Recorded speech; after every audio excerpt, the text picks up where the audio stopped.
What's up, poker players? Hope you guys have been killing it out on the tables. Today we're going to go over my last session, and this hand, which I got in with one of our regular viewers and America's Card Room regular, Eric. Sorry about the cooler, man. The next time, the tables will turn, and I will be on the other side of this one.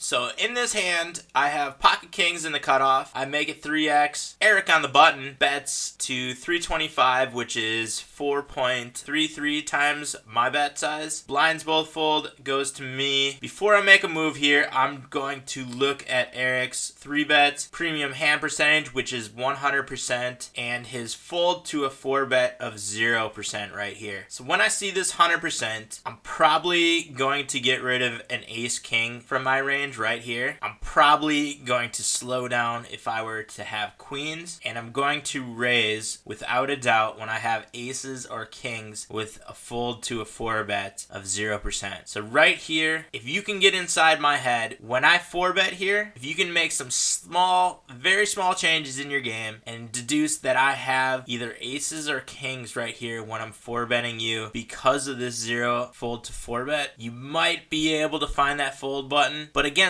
a lot of other players who are going to be 3-betting wide here against a lot of the fish, this is no doubt either a call or a raise with the pocket queens on the button. But I think from your angle, looking at me, I'm 4-betting 91% premium hands, and me knowing your stats, if you can get in a leveling game here and figure out what I'm thinking, I think you can find a fold button. And this is your only chance right here to get rid of this hand. And even right here, it's really, really tough. But honestly, I think I could fold ace-king when you 3-bet here on the button because of your 100%. And I know that when I come back over the top with ace-king, there's not going to be a fold. So I might just get rid of ace-king right there. So you can take that out of my range. And if you can take that out of my range, then you know that you're going to be behind a lot of the time. But as we play the handout, Eric makes a call. And right here, you know, there's 1735 in the pot. We both have stacks that are less than 2-to-1 stack to pot ratio. So we're both pot committed right here. Not to mention we both flopped sets. So our money is going to get all in no matter how we look at it from any angle right here. I bet he goes all in. I'm of course making a call. We know how this one winds up. If you did have aces, you would have hit that ace on the river and gotten there. I think this one is just a cooler. If there was a spot you were to get rid of it, it would have been pre-flop right here when I 4-bet. But even right here, this is a very, very tough decision, and I don't think many players would get rid of this hand with queens. What do you guys think? Give your opinion down in the comment section below. I'm sure Eric as well as myself would love to hear what you guys have to say about this hand. Was it just a cooler? This is a very interesting hand though, and a very tough spot. Thanks for pointing it out, Eric, and I'm glad we were able to get this one in the next video. If you guys want this software, Hold'em Manager, America's Card Room, or any of the poker software that I use, those links are down in the video description. Holy shit, look at those sessions. I'm running hot. All net 1. Wow. Love it while you have it, because it is not going to be like that all the time. Alright, so this is the session from last night. You can see I was pretty close to even throughout the session until the very end. I don't know why, but the last couple sessions have been that way, where I just got hot right at the end. Maybe I just had some deep stacks and got in some big pots on the winning end of those. But let's take a look at some of the bigger hands that I was involved in and some of these interesting spots. First hand we're looking at is just a cooler. I have aces in the hijack seat and get 3-bet by the cutoff with kings. I 4-bet. He calls the 4-bet. Flop is 10 high rainbow. I bet he jams. I'm going to call here. And that one is just a cooler. Aces against kings. Not much to think about with that one. Now this was an interesting hand. And let me just start with the table dynamic before this. You can see that I'm already up one buy-in on this table, and I got in a big hand with Unwitty. He did some ridiculous play, like jammed with 7-4 offsuit, and I think I had like queens or kings, you know, something good, and he just made this crazy nutso play, and therefore, you know, I've got a huge read on this guy. He's either on tilt or he's just that crazy unwitty of a player. But let's let this one play out. I open to 3x from under the gun +1. Unwitty makes a call. We get a call on the button and a 3-bet from the big blind. And right now I know that this player is a tight player, but the way this table has been playing out, we know that Unwitty isn't playing premium hands. He's playing marginal hands all the way through. He's never folding. So we're pretty much going to accept that this is dead money. And if I come back over the top here to try to put pressure on the real Slim Shady in the big blind, there is a chance that this player will get rid of his Jack 4. So I am just going to make a call here, playing in position with Ace King suited and trying to get Unwitty in this pot as well. So I do make a call. Unwitty jams all in. The dealer makes a fold and the big blind jams all in. And right here, this isn't really that hard of a decision for me. There's $40 in the pot. It's $21.75 for me to call. I'm getting about 2 to 1 on my money. I'm going to be calling a ton of hands here. It doesn't even have to be Ace King or a premium hand. I'm getting incredible odds, and I know that this $11 right here is pretty much dead money, and these could be any two cards, and they pretty much are any two cards, being a Jack 4 suited. And I can pretty much take aces and kings out of his range because I think aces or kings would have slowed down to try to get me to call in this spot. So I think aces or kings would have just called the 1074, essentially pot committing themselves as well as me and trying to induce a call out of me. So I can pretty much take those two hands out of this player's range, which are the only two that worry me when I have ace king. So I'm going to make this call, and the real Slim Shady absolutely blows up in the chat box afterward, telling me how bad of a call I made and why I should not have made this call and yada yada yada. I tried to explain to him what I was thinking. He wasn't having any of it. So now you guys get to know exactly what I was thinking, and if the real Slim Shady finds this video, he can know exactly what I was thinking as well and maybe figure that I wasn't making that bad of a play. So I do make the call and wind up flopping an ace. You know, he only had a queen to an out. He could have hit a 4 for an out, but I think I got it in a great spot right there. I know it was a plus EV play. He tried to tell me that I was beat and I should have folded this hand, and there's no way ace king should ever be in that pot, but here's my explanation. Let me know what you guys think down in the comments section. I thought this was a crazy interesting play, and I really didn't think it was that hard of a decision to make. Alright, now we have kings in under the gun. I make it 4x, and we get raised from under the gun +2. We get a call on the button, and I 4-bet to 135, and we get 5-bet, and I'm just gonna jam right here, get it all in. That 4-bet pretty much pot committed ourselves. I don't have a lot of hands on this player. I do know that he 4-bets light. All of his 4-bets have been non-premium hands so far, so I think this is a pretty easy jam for me to make. I don't see him folding many hands, so I make that, and the rest is history. He had outs there, but he misses them, and I wind up picking a large pot up right there. Another cooler, we'll skip that. Alright, I thought this was another interesting spot as well. Pocket aces in the big blind, and the small blind raises into us 4x. I'm going to make it 3 times his bet, and he makes a call pre-flop. There is $12.50 in the pot. He checks. I continuation bet, make it 2/3 of the pot, and he comes back over the top. So he check raises here, and when I look at his flop raise one showdown percentage, it's 60%, which means that he's doing this with strong hands most of the time. But when I quickly analyze this, what is he going to be check raising with? We can take 4s out. He probably would have folded 4s pre-flop to my 3-bets. Queens might have came back over the top and 4-bet me, so we can take queens out. Pocket 10s are probably the only hand in his range that is beating me right here. The other hands that could be in his range that are 3-betting are bluffs, flush draws, straight draws, ace queen, king queen. So there's a ton of other hands that I think I'm in the lead against, and I'm only going to be losing against the very top of his range and one hand only, and that's going to be pocket 10s, the one that could be playing it this way. And therefore, I think that getting it all in here and calling or re-raising and just jamming here isn't a terrible play. He does wind up having 10s, and I wind up losing a really big pot here. You can see how it plays out. You know, my only out was a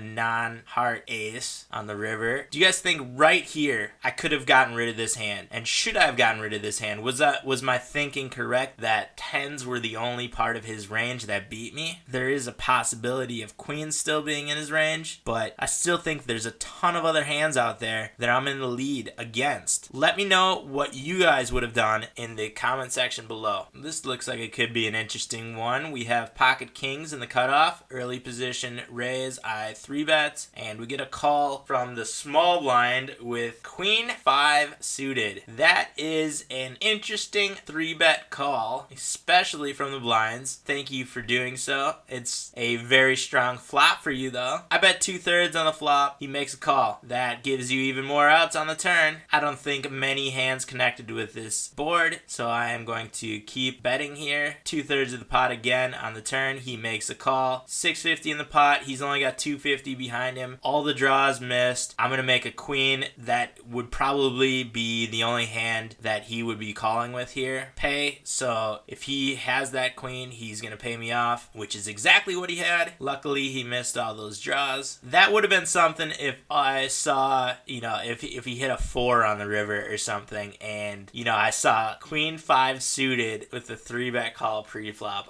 That would have blown my mind, especially from someone who's a pretty regular player on here. But that even shows you that you can take advantage of a lot of these players that do play a lot of hands and are regulars. They still have a lot of leaks in their game, and you can take advantage of them. So that is a quick look at my session from last night. Won about 4 buy-ins, $74, a little bit over 4,000 hands. Good win rate. EV was up. Show you the 100K balance is up to over $1,300 more. Still trying to get to that $2,000 mark before I move up in limits. If I get close, I'll probably cash in on the combat points here to push me over the edge so that I can move up. Make sure you guys hit that subscribe button. A lot of great videos. Hope you guys are enjoying the content. I know we have a lot of new subscribers. Thank you guys for hitting that subscribe button. Thanks to everyone who's commenting. We're getting some great feedback and some great poker discussion in the comment section, and I'm really enjoying that, and I hope you guys are as well. Give the video a thumbs up if you like it. Share it with all of your poker friends. Be back with a new video soon, but until then, I'll see you out on the virtual felt.